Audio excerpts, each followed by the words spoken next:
Hello, this is Jim Hunt for Bramasol's Insights to Action podcast series. Today we're going to look at embedded analytics in the digital solutions economy, and we're really lucky to have an expert on it, Julio Dalla Costa, who is Director of Technical Accounting at Bramasol. Julio, it's great to have you back. Welcome. Hey, Jim, how are you today? I am good, thank you.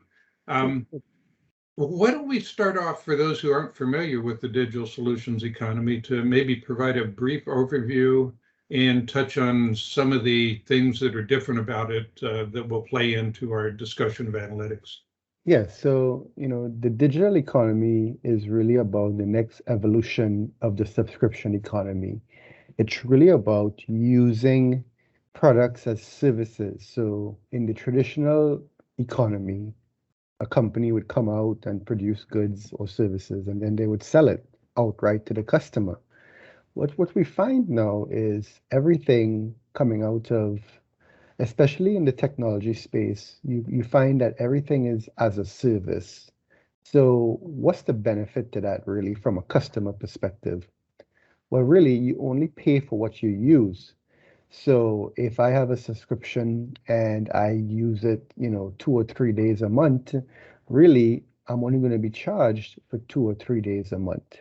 From a company perspective, it seems like all the valuations for these companies are much higher because it's a predictable form of revenue.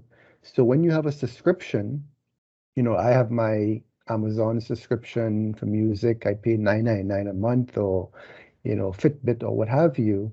I'm paying $10 a month. If you think about that from that perspective, a company can forecast my $10 for the next 10 years as long as they keep the product up to date and I'm still loving the product.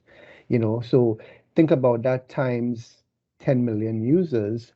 Wall Street really appreciates a forecastable business model.